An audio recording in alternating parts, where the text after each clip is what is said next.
সামনে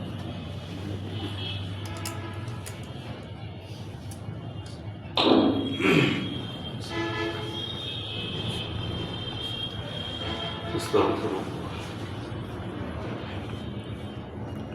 لا حول.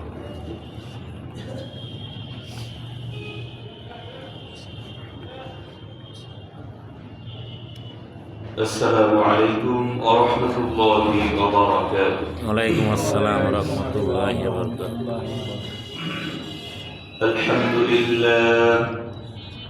الحمد لله الذي جعل الشمس والقمر بحسبان، الذي فضل زمانا على زمان، وفضل مكانا على مكان، وإنسانا على إنسان. ونشهد أن لا إله إلا الله وحده لا شريك له، ونشهد أن سيدنا وسندنا وحبيبنا وطبيب قلوبنا ومولانا محمدا عبده ورسوله، الذي أرسله الله تعالى بالحق بشيرا ونذيرا، وداعيا إلى الله بإذنه وسراجا وقمرا منيرا. أما بعد، فقد قال الله تبارك وتعالى في كلامه المجيد وفي فرقانه الحميد. أرشد شكر لك. أعوذ بالله من الشيطان الرجيم. بسم الله الرحمن الرحيم. فلما أحس عيسى منهم الكفر قال من أنصاري إلى الله؟ قال الحواريون نحن أنصار الله، آمنا بالله واشهد بأننا مسلمون. ربنا آمنا بما أنزلنا واتبعنا الرسول فاكتبنا مع الشاهدين.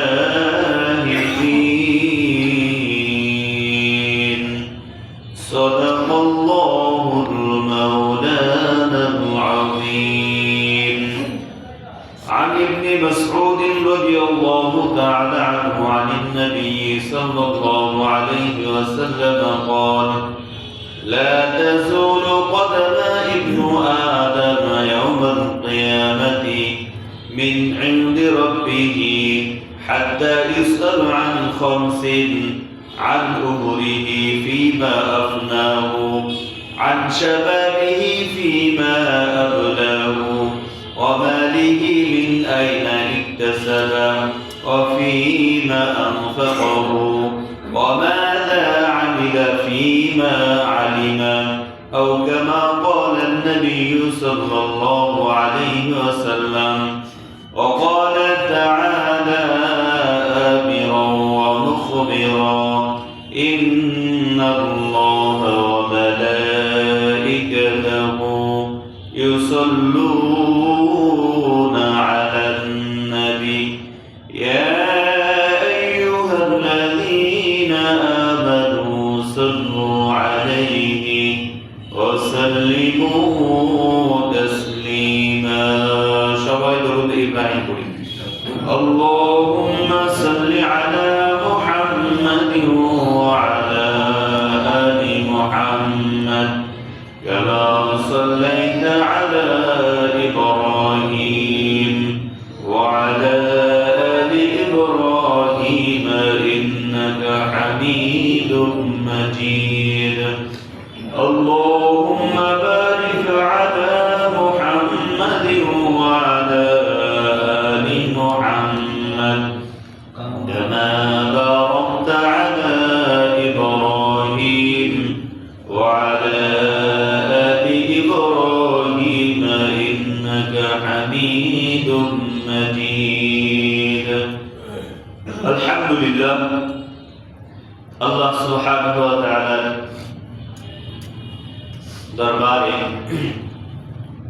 লাখো কোটি শুকরিয়া, যিনি আমাদেরকে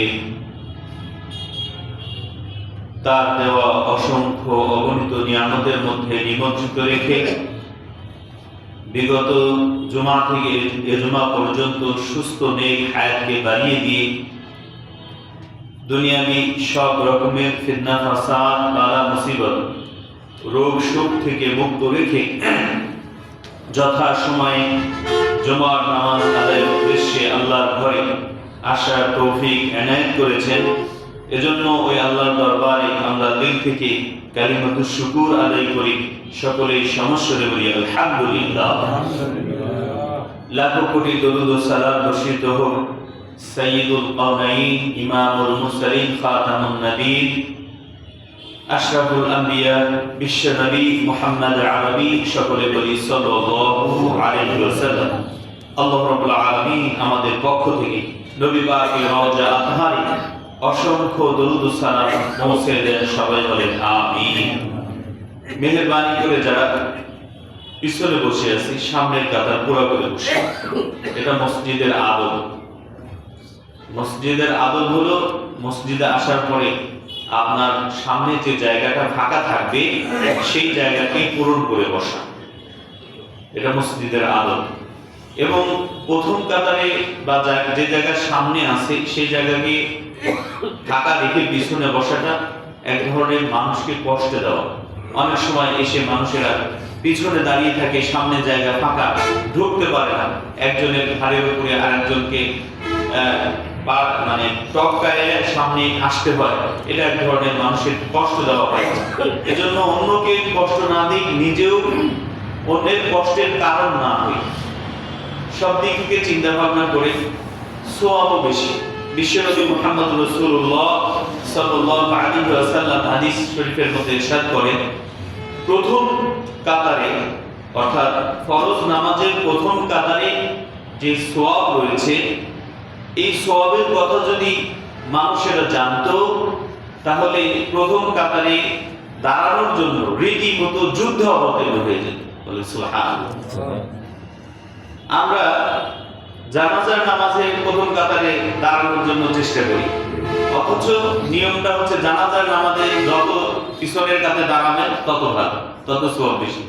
আর ফরজ নামাজের ক্ষেত্রে আবার উল্টা, সামনের কাতারে যত সামনে যাওয়া যাবে তত সওয়াব কি হবে? বেশি হবে। আল্লাহ রাব্বুল আলামিন আমাদেরকে সহি বুঝদার করেন, বলেন আমিন।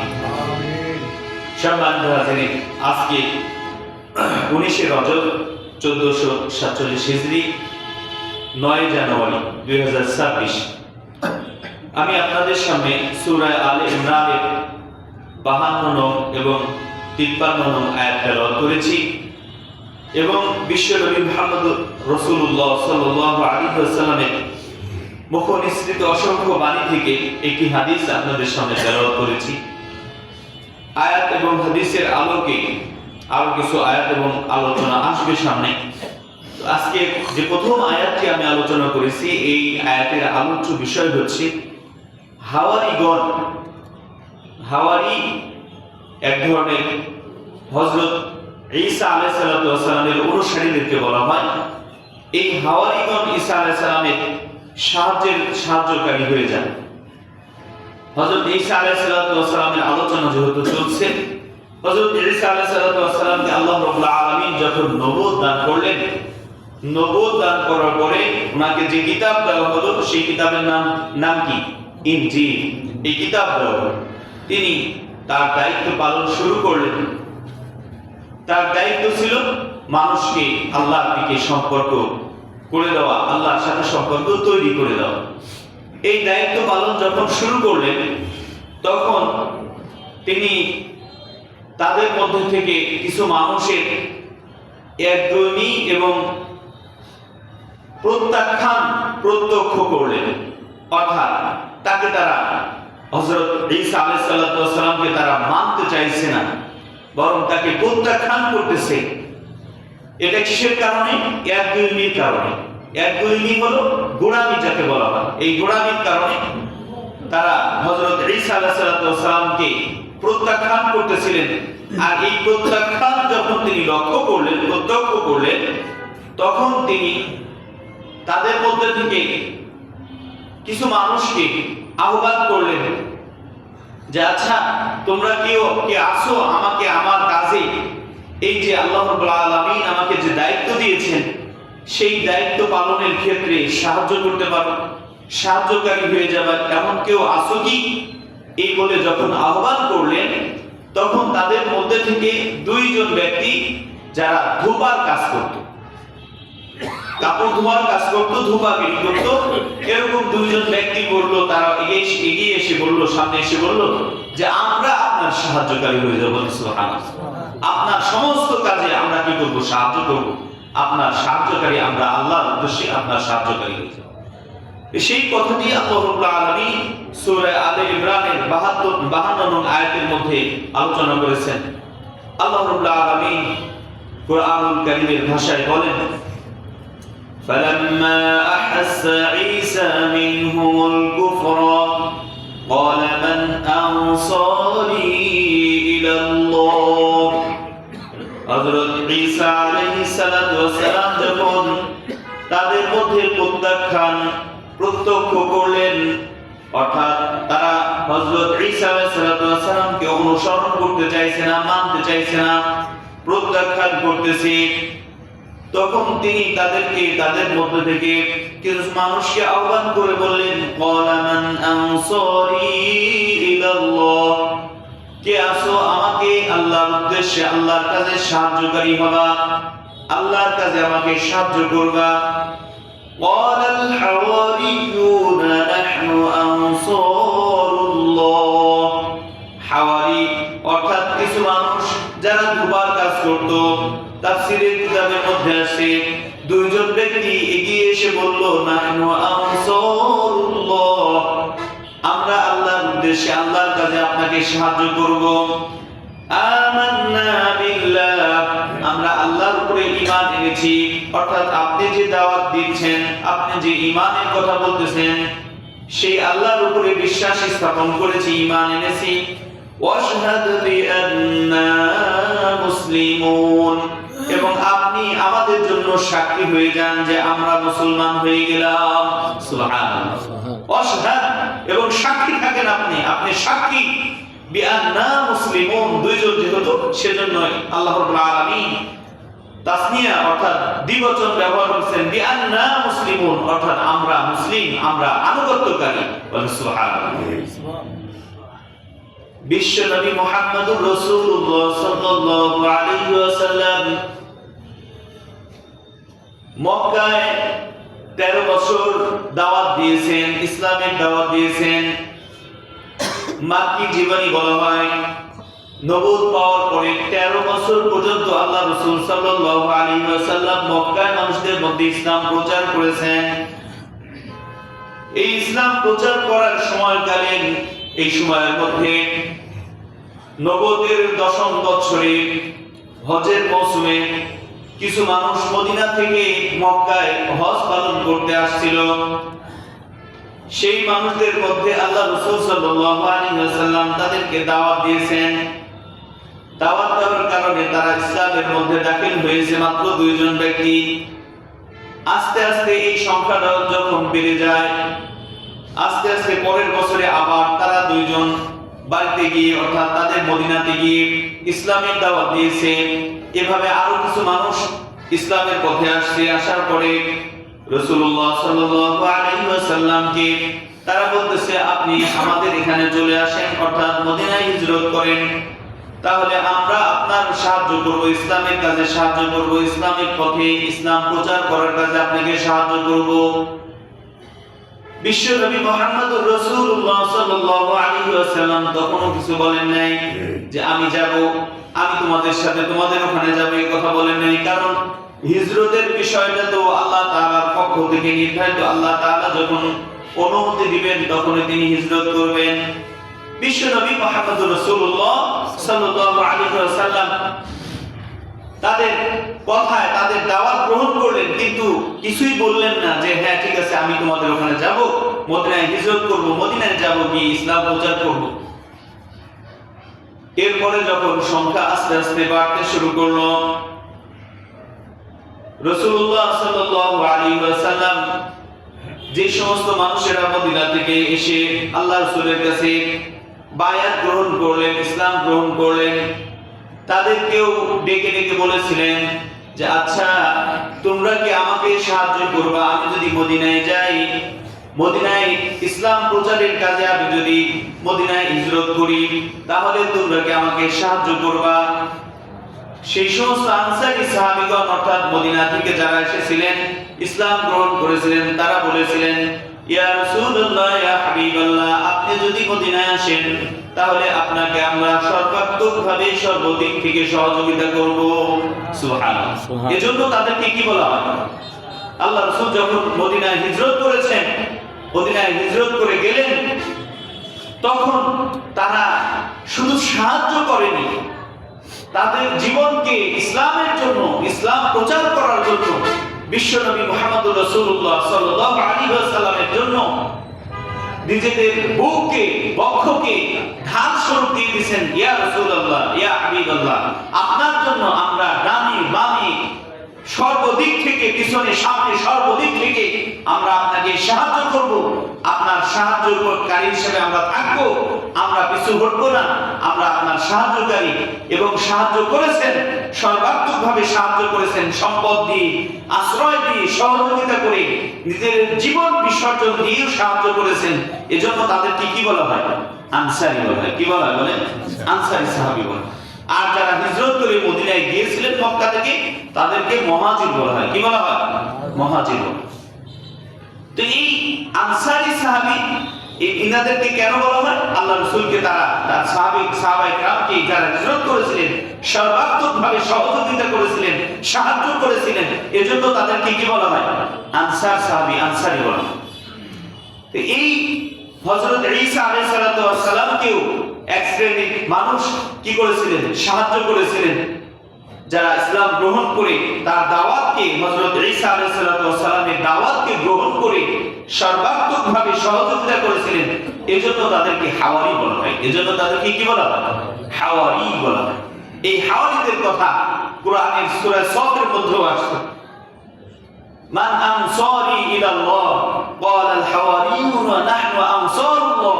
যখন হযরত ঈসা আলাইহিস সালাতু ওয়াস সালাম বলেছিলেন যে আমাকে কে সাহায্য করবে ইসলামের প্রচারের কাজে, দ্বীন প্রচারের কাজে, আল্লাহ একত্ববাদের দাওয়াতে, আল্লাহর হুকুম দুনিয়ার বুকে প্রতিষ্ঠিত করতে কারা সাহায্য করবে, তখন আনসারীরা, হাওয়ারীরা বলেছিল, নাহনু আনসারুল্লাহ, আমরা আল্লাহর সাহায্যকারী, আমরা আল্লাহর পক্ষে আপনার জন্য সাহায্যকারী হয়ে যাব। সুবহানাল্লাহ।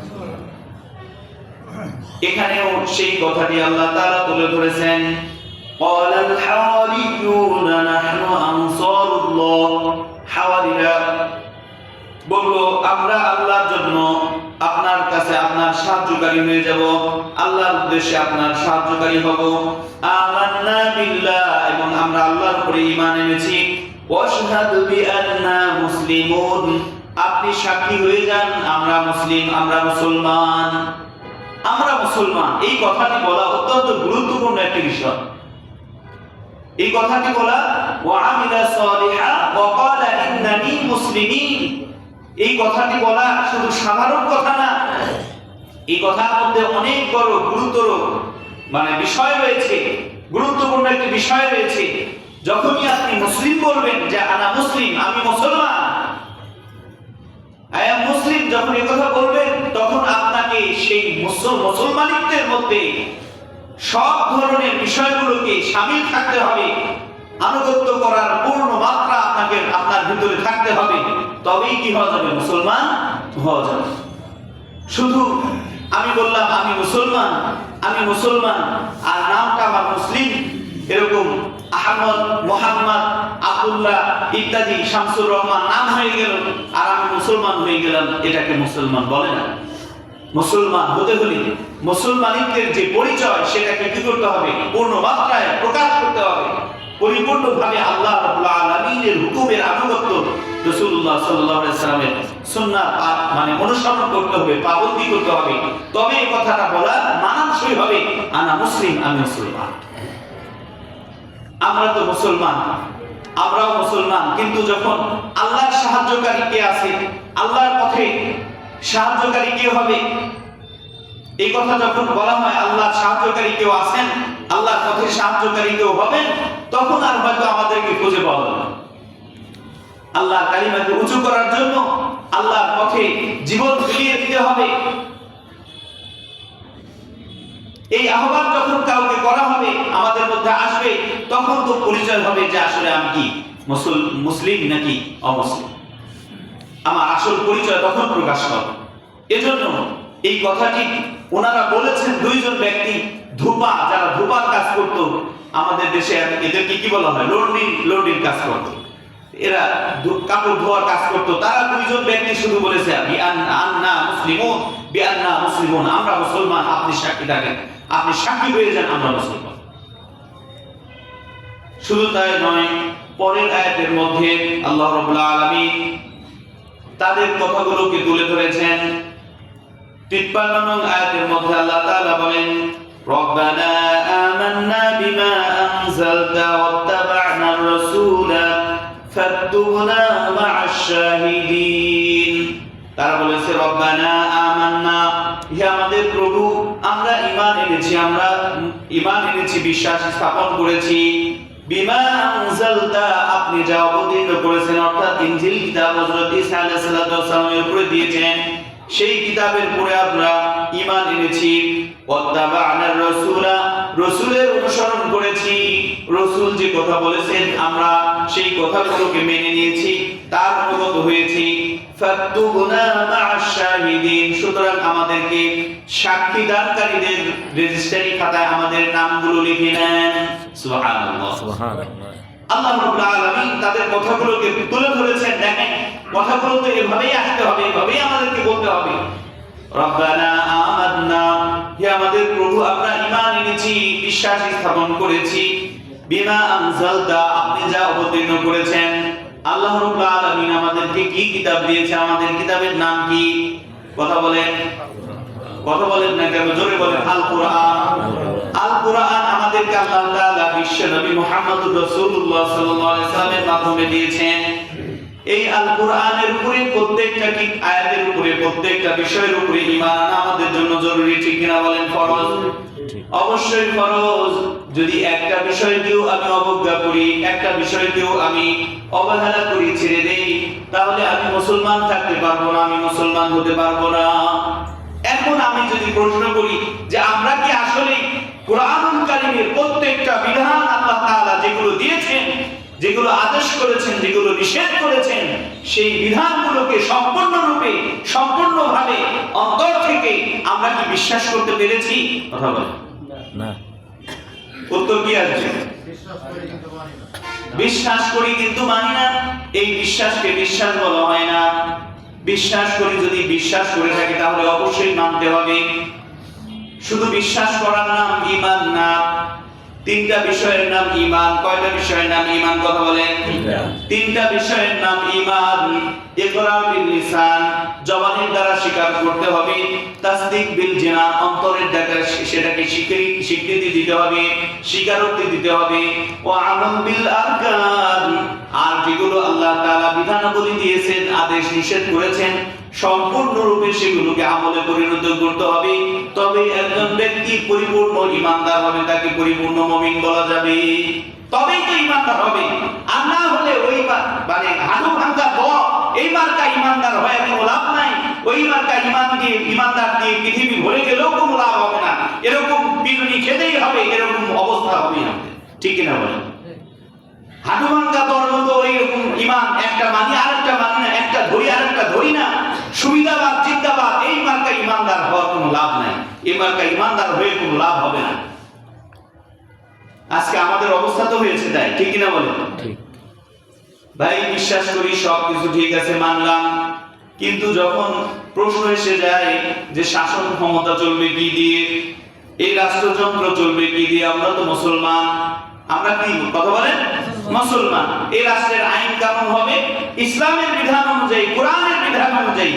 যখন এই কথাটি বলা হবে তখনই এক শ্রেণী বা কিছু মানুষের মন খারাপ হয়ে যাবে যে এই জায়গায় তো সমস্যা। কেন সমস্যা? সমস্যা কেন? আপনি যদি ঈমানদার হয়ে থাকেন তাহলে তো কোনো সমস্যা হওয়ার কথা না। যদি আমরা ঈমানদার হয়ে থাকি, যদি কোরআনের উপরে পরিপূর্ণভাবে বিশ্বাস স্থাপন করে থাকি, আল্লাহ আল্লাহ রাসূলকে বিশ্বাস করে থাকি, তাহলে তো কোনো সমস্যা হওয়ার কথা না। সমস্যা যদি হয় তাহলে অন্যদের হবে, ঠিক কিনা বলেন?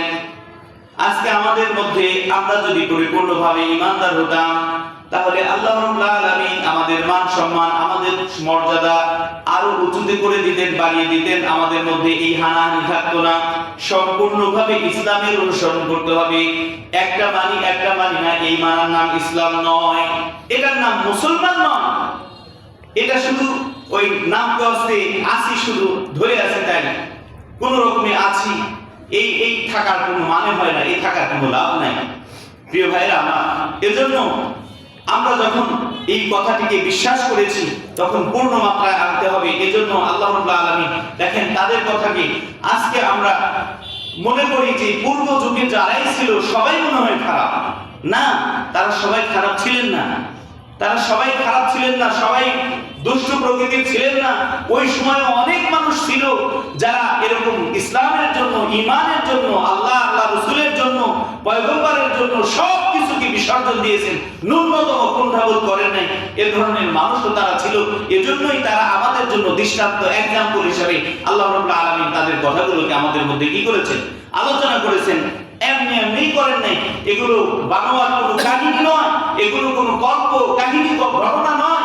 এগুলো আল্লাহ রাব্বুল আলামিন এই সমস্ত ঘটনাগুলো ঘটেছে, সেই কথাগুলোকে বাস্তবতার সাথে মিল রেখে আল্লাহ তাআলা কোরআনুল কারীমের মধ্যে এগুলো আলোচনা করেছেন। আমাদের কিসের জন্য? হেদায়েতের জন্য। আমাদের কিসের জন্য কথা বলেন? হেদায়েতের জন্য, সঠিক পথ অনুসরণ যেন আমরা করতে পারি সেজন্য করছি। তারা দোয়া করেছেন রব্বানা আমান্না বিমা আনজালতা। এই কথাটি আমরা যদি বলতে পারি, আল্লাহ আমরাও ঈমান এনেছি, আপনি যা নাযিল করেছেন বিশ্বাস করেছি সেটার উপরে পরিপূর্ণভাবে, ওয়াত্তাবা'নার রাসূলা, এবং রাসূলের অনুসরণ করেছি। আসলে কি আমরাও এভাবে রাসূলকে অনুসরণ করতে পেরেছি বলেন? ব্যক্তিগত জীবন থেকে শুরু করে পারিবারিক জীবন, আমাদের সামাজিক জীবন, আমাদের রাষ্ট্রীয় জীবন, সর্বক্ষেত্রে রাসূলের অনুসরণ যদি হতো, তাহলে আল্লাহর রাসূল সাল্লাল্লাহু আলাইহি ওয়াসাল্লাম মদিনায় যে ইসলাম কায়েম করেছিলেন, মদিনায় যে ইসলাম প্রতিষ্ঠা করেছিলেন, সেই ইসলাম আমাদের মধ্যেও থাকতো। আমরাও সেভাবে একটা সুন্দর রাষ্ট্র পেতাম, ইনসাফের রাষ্ট্র পেতাম, ঠিক কিনা বলেন? ইনসাফের রাষ্ট্র। আজকে আমরা কথায় কথায় শোনা যায় যে মদিনার ইসলাম মানে, আরে ভাই মদিনার ইসলাম বলে কোনো ইসলাম নাই। মদিনার ইসলাম বলে কোনো ইসলাম নাই। ইসলাম তো সার্বজনীন, সর্ব জায়গার জন্য ইসলাম। মক্কায় যে ইসলাম, মদিনায়ও সেই ইসলাম। বরং মদিনায় আল্লাহ রাসূল সাল্লাল্লাহু আলাইহি ওয়াসাল্লাম যে রাষ্ট্র কায়েম করেছিলেন, সেই রাষ্ট্র ছিল ইসলাম, ইনসাফের রাষ্ট্র। সেই রাষ্ট্র ছিল ইনসাফের রাষ্ট্র, ন্যায় বিচারের রাষ্ট্র। ওখানে কোনো জুলুম করা হয়নি কারোর উপরে। এখানে আমি জুলুম করে আবার বলি কি মদিনার ইসলাম কায়েম করি। মদিনার ইসলাম না, এগুলো মানুষকে এক ধরনের ধোঁকা দেওয়া, প্রতারণা করা মানুষের। ইমানদারদের সঙ্গে, মুসলমানদের সঙ্গে প্রতারণা, এটা করা ঠিক নয়। আপনি মুসলমান, আমিও মুসলমান, আমাদের সবার একটা মন মানসিকতা এটা থাকতে হবে। ইমানি দায়িত্ব হলো আমরা ইসলামকে পরিপূর্ণভাবে অনুসরণ করবো, ঠিক কিনা বলেন? মক্কা মদিনার কোনো কথা বলা যাবে না, এগুলো বলে মানুষকে ধোঁকাবাজি, প্রতারণা করা যাবে, এগুলো প্রতারণা করা। ভাইরা আমার, মদিনার ইসলামে আল্লাহ রাসূল সাল্লাল্লাহু আলাইহি ওয়াসাল্লাম মদিনায় মাক্কি জীবন আল্লাহ রাসূল কষ্ট সহ্য করেছেন। মাক্কি জীবন সম্পূর্ণটা কষ্ট করেছেন। সামান্যতম প্রতিরোধ সেখানে ছিল না, ছিল না, সামান্যতম প্রতিরোধ ছিল না। যত ধরনের কষ্ট, জুলুম, অত্যাচার হয়েছে, সাহাবায়ে কেরাম সহ যারা আল্লাহ রাসূল নিজেও সব কষ্ট সহ্য করেছেন, ন্যূনতম প্রতিরোধ করেন নাই। মুখের কথা দিয়ে কাউকে প্রতিরোধ, মুখ দিয়েও বাধা দেন নাই, হাত দিয়ে বাধা দেন নাই, কোনোভাবে বাধা সৃষ্টি করা হয়নি। মদিনায় যাওয়ার পরে প্রথম দ্বিতীয় হিজরি থেকে যুদ্ধ শুরু হয়েছে, ঠিক না?